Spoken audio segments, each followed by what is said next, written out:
Ever just wish you could, like, detach your head and leave it at home for a day?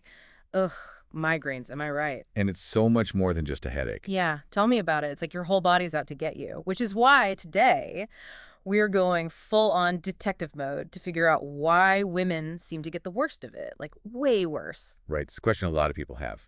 So we're diving deep into this article, why women get migraines more than men. Hormones, pain, maybe even busting some myths along the way. Sounds like a plan. Get ready, listeners.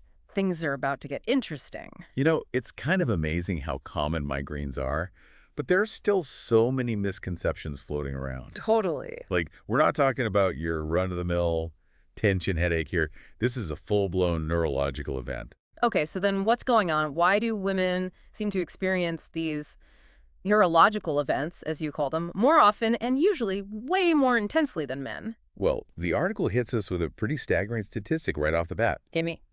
Women are 3 times more likely to suffer from migraines than men. 3 times. Wow, 3 times. That's a huge difference. It's not even close. Exactly. And it's not just the frequency, it's the severity, too. Hmm. Women often report longer, more debilitating attacks. We're talking hours, sometimes even days, completely out of commission. Yeah, I've definitely been there. And I'm sure a lot of our listeners have too, or at least know someone who has. Absolutely. And what's even more interesting is that this disparity doesn't really exist when we're talking about kids. Little boys actually report slightly more migraines than little girls. Yeah. But then puberty hits, and everything changes. Oh, here come the hormones. I was wondering when they'd make an appearance. Right. It's like someone flips a switch, and suddenly it's a whole new ball game for women. So let's talk about that switch. The article points to estrogen as a major culprit, something about the rapid drop in estradiol right before a woman's period being like prime migraine time. Exactly. It's like a biological alarm clock going off, but instead of waking you up, it triggers a migraine. Brutal. So it's not just in our heads, it's in our hormones. It seems that way. And here's the thing. This hormonal link isn't just anecdotal. Studies have shown that transgender women on hormone therapy experience really similar patterns of migraines. So that suggests a strong biological basis for this gender gap we're seeing. Fascinating. Okay, so we've established estrogen's a key player here, but estrogen levels fluctuate throughout a woman's life, right? It's not just periods. So does that mean other times of hormonal shifts, like, say, perimenopause, could be making migraines worse too? Absolutely. It's like estrogen is the first domino to fall. The article talks about how migraine sufferers in general tend to have what's called a sensitive brain. A sensitive brain. Okay, I've never heard that term, but I kind of like it. Explains a lot, actually. Right. Basically, it means their brains are just more susceptible to triggers, and those hormonal fluctuations are a big one. Think of it like this. I'm listening. You have a super sensitive smoke detector, right? It's going to go off even if someone's just making toast. A sensitive brain is kind of like that, but instead of smoke, it's these hormonal changes that set it off. Okay, that's a great analogy. And then boom, migraine. Migraine City. Okay, I'm getting how estrogen sets the stage here, but what's the actual science behind it? Like, how does a hormone actually turn into a migraine in the brain? Well, one of the key players is serotonin, that feel-good chemical everyone's always talking about. It's involved in mood regulation for sure, but it also plays a role in how we perceive pain. Interesting. Yeah, and when estrogen levels drop, so do serotonin levels. So basically, you're less equipped to deal with pain right when you're most vulnerable to it. Oh, that's just great. Our body's natural pain relief system takes a vacation right when we need it most. Classic. Right. And here's the thing. It's rarely just the one thing, right? There's always more, isn't there? Right. The article talks about how a lack of sleep, high stress, even something as simple as skipping a meal, all these things can sort of pile on to those hormonal shifts. And then Migraine time. migraine time. It's like this perfect storm brewing in your brain. You might not even realize all these little things are adding up until, bam, Migraine City. Exactly. And to make matters even more interesting, there's this other chemical involved. It's called CGRP. And basically, it acts like an amplifier for pain signals in the brain. Of course there is. An amplifier. And guess what? Women have higher levels of it thanks to, you guessed it, estrogen. Are you kidding me? So not only are our brains more sensitive to pain, but the pain signals themselves are also cranked up to 11. It's not looking good, is it? No, not at all. Adding insult to injury seems like a pretty accurate way to describe it. Pretty much. And you want to hear something else wild? Hit me. There was this study with mice, and they found that the female mice actually responded more intensely to CGRP than the male mice did. Yeah. It's like their entire pain system is on high alert, just waiting for something to go wrong. It's almost like all of this is completely unfair. You might be onto something there. Okay, so we've got estrogen making us more sensitive to pain and then basically cranking up the volume on those pain signals. Right. Seems like a pretty solid case. But the article mentions another hormone that's recently entered the scene, progesterone. What's the deal with that? Ah, progesterone, yeah. This is where things take a really fascinating turn. Oh. Yeah. You see, for a long time, research was really focused on estrogen, almost exclusively. Right. But newer studies are starting to explore progesterone's role in all of this. And, well, the results are pretty surprising. Okay, you got to give me the details. What's so surprising about progesterone? Well, it turns out progesterone might not be the good guy hormone some people initially thought it was. Oh. Yeah.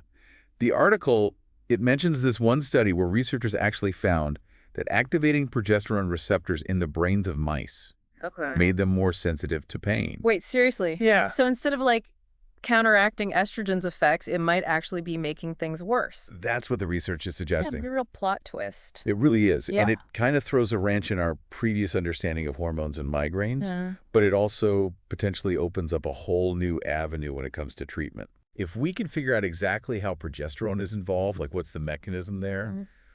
we might be able to develop much more targeted therapies for migraine pain. Okay, now that is what I call a game changer. I'm actually starting to see some hope for the future of migraine treatment. That's great. But let's not forget, the article also touched on a more, shall we say, frustrating side to this whole story. Right. This idea that historically migraines have kind of been brushed off as, a woman's problem. Unfortunately true. Has that impacted research and treatment in any way? Oh, absolutely. The article actually highlights a really concerning statistic. It said that even though women are more likely to experience migraines, more likely to seek help for their migraines, and even more likely to be diagnosed with migraines, Yeah. men are still more likely to be prescribed medication for them. You're kidding? Are you serious? Yep. That's what the research says. That's unbelievable. It's like we're living in two completely different worlds here. What could possibly explain that kind of disparity? Honestly, I think it all comes back to those systemic biases that we see, particularly within healthcare. Right. There's this long, frustrating history of women's pain being dismissed or minimized, often attributed to emotional factors rather than biological ones. It's like their pain is somehow seen as less valid simply because of their gender. It's Yes. really disheartening. It really is. But I am encouraged by the fact that researchers are starting to address this head on.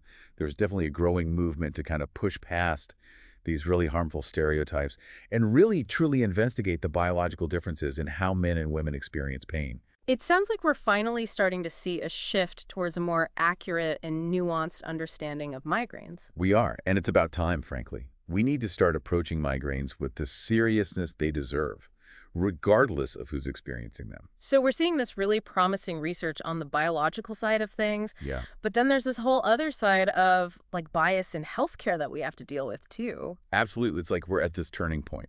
Totally. Okay, so speaking of understanding all of this, something's been on my mind. Yeah, We've been talking about like biological sex differences, hormones, all that. right. But what about gender identity? Could that play a role at all in how someone experiences migraines or even how they seek treatment?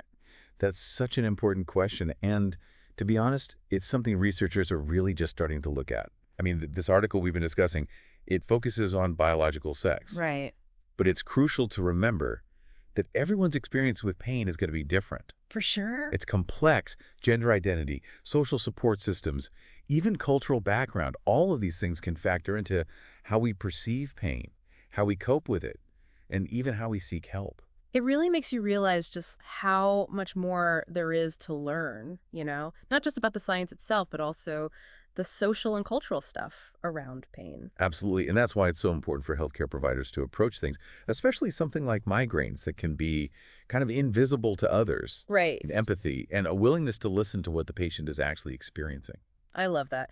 So for our listeners out there who are dealing with migraines, what's the biggest takeaway you want them to leave with? More than anything, I want them to know that their pain is valid. Yes. and that they're not alone in this.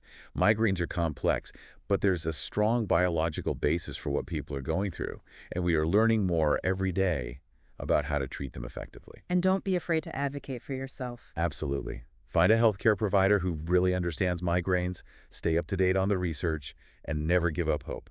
This whole deep dive has been such an eye-opener for me. Yeah, it's been great. I think the biggest takeaway is realizing just how much we still don't know, but also how much progress is being made at the same time. Exactly, and that's what makes it so exciting, right? Totally. Well, on that note, it's been awesome chatting with you, as always. Likewise, always a pleasure. To our listeners, thanks for joining us for another deep dive. Stay curious, stay informed, and most importantly, take care of yourselves.